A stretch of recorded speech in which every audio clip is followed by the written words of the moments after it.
All right. So when it comes down to negotiable instruments, you have to understand that these are the negotiable instruments, the negotiable instrument liability, defenses, and discharge. Okay. So you have to understand there are two types of liability associated with the negotiable instrument: signature liability and warranty liability. Okay. So the warranty liability, it extends to, both signers and non-signers, and signature on instrument. Those who sign are potentially liable for the payment of the amount stated. And okay, so look, signature liability primary. Uh, a primary key a primary key to liability on a negotiable instrument is a signature. The idea of a signature requirement is the need to know whose obligation the instrument represents.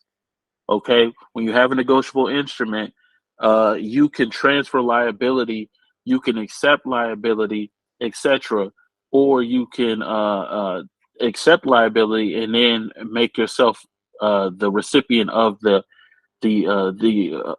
proceeds from the instrument, but you can't change your position in the instrument. Okay, so primary liability, a person who is primarily liable on a negotiable instrument is absolutely required, subject to one or more valid defenses, to pay a negotiable instrument upon presentment. Only makers and acceptors, drawees that promise to pay when the instrument is presented, are subject to primary liability. The maker of a promissory note promises to pay the note. An acceptor is a drawee that promises to pay the instrument when it is presented later for payment. Okay? Let me say that again. Only makers and acceptors, drawees that promise to pay when the instrument is presented, are subject to primary liability. The maker of a promissory note promises to pay the note. An acceptor is the drawee that promises to pay the instrument when it is presented later for payment.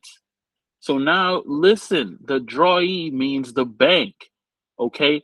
They're the ones liable for paying this instrument, not you. Okay. Failure by either the maker or acceptor to pay on presentment constitute as dishonor of the instrument. So if they fail, that's why the bank doesn't pay. That's why the bank doesn't give you the proceeds, because they're liable when presented at a later date. You're primarily liable because you're the one that promised to pay or to distribute the funds. Do you get it? So what happens is you become liable through your agreement. Okay, more delay in the payment does not constitute dishonor. See, more a mere delay. Mere delay in the payment does not constitute dishonor, nor does refusal to pay, unless the party presenting the instrument provides identification and or signs the instrument or a receipt for it. So if they never gave you a receipt, they can't prove your signature, you're not liable. Okay. For example, presenting at a bank after 2 p.m. and the bank one won't pay until tomorrow is not dishonor. Likewise, returning an instrument because it lacks proper endorsement does not constitute dishonor, because you can return your instrument saying that they lack the proper endorsements, they lack the proper signatures, uh, and that's not constituted a dishonor. Okay, so in order to hold a maker or acceptor liable for dishonor, they must receive proper notice of dishonor. So you have to send a notice of dishonor, which may be given in a reasonable manner, including written, oral, or electronic notice, as well as notice on the instrument itself. Look, secondary liability. So you can do this on pretty much drafts, notices, agreements. Anybody sending you something, man, if they don't sign it, they're getting you to sign it to be liable for it. But that's okay. You can still sign it and transfer it. That's on you. Or sign it and accept it. So look, signature liability secondary. Drawers and endorsers have a secondary liability. Secondary liability. Secondary liability, a contingent requirement to pay a negotiable instrument upon dishonor or failure to pay or accept by the parties primarily liable for the instrument. Again, only drawers and endorsers are subject to secondary liability, and then only if the instrument is properly and timely presented. The instrument is dishonored or rejected, and timely notice of dishonor or rejection is given to the secondarily liable party. Okay? In other words, a drawer or an endorser will only be responsible if the party that is responsible for paying the instrument refuses to do so or dishonors. So, proper presentment. A holder must present the instrument to the proper person in the proper manner and timely. This can be via commercial method, via any commercially reasonable method, including oral, written, or electronic means. Can be via clearinghouse for banks at a place specified in the instrument for acceptance. Dishonor. Dishonoring occurs when a presentment is properly and timely made and the required acceptance or payment is refused.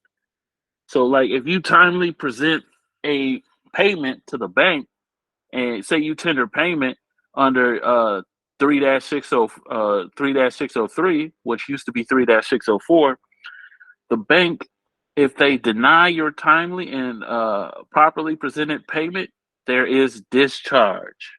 Okay, so then you have to go to 3-603,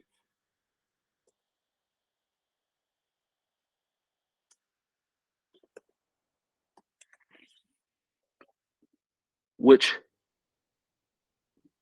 is the tender of payment. So, if a tender of payment of an obligation to pay an instrument is made to a person entitled to enforce the instrument, the effects of the tender is governed by the principles of law applicable to tender of payment under a simple contract.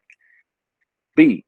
If the tender of payment of an obligation to pay an instrument is made to a person entitled to enforce the instrument, and the tender is refused, there is discharge to the extent of the amount of the tender, of the obligation of an endorser or accommodation party having the right of recourse with respect to the obligation to which the tender relates.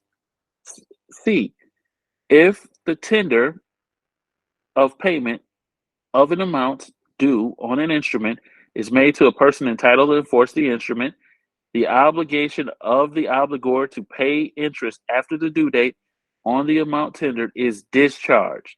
If presentment is required with respect to an instrument, and obligor is able and made and ready to pay on the due date at every place stated. Every place of payment stated in the instrument, the obligor is deemed to have made a tender of payment on the due date to the person entitled to enforce the instrument.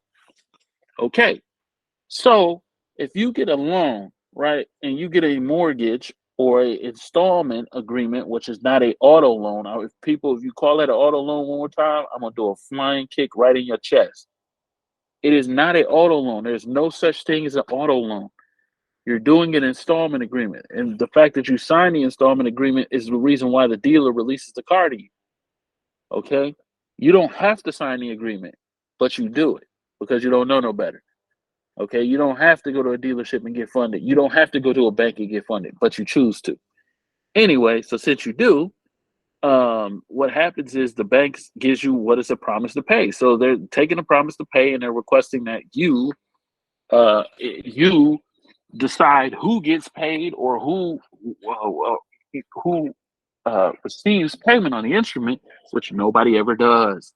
So then you sign it and you become the liable party and you take all the liability and they take none of the liability. And then you're like, hold up, why am I stuck here taking all the liability? This is one of the reasons why most people do not understand how they're getting in default, and they're not understanding how they're not able to settle their obligations. And trust me, when you understand the Uniform Commercial Code, please read 1 through 9. So I had a conversation where I was talking about somebody filing a UCC1, and I said, if you don't know how to force a UCC1, don't file one. Okay, that means that you haven't read the UCC.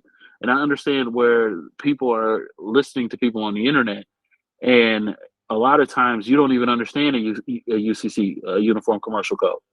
So you have to read section 1 through 9 before you even fill out, in my opinion, before you fill out a UCC1, because most of you guys don't even know what you're doing. So I wanted to talk about this because a lot of people go through foreclosures and loans, and they forget the fact that the bank lacks standing because the bank cannot prove that they put up collateral. They can't prove that there's an injury. Sometimes there's assignment of mortgages. Sometimes there's negotiations, allonges, adjustable rate riders. And these adjustable rate riders and allonges basically alter the original agreement and turn it from a non-recourse note, a non-negotiable note to a negotiable instrument, which amends the terms of the agreement without the parties being agreed. So that's why I'm kind of doing this call, so you guys have a little bit more knowledge. And with that being said, I am out.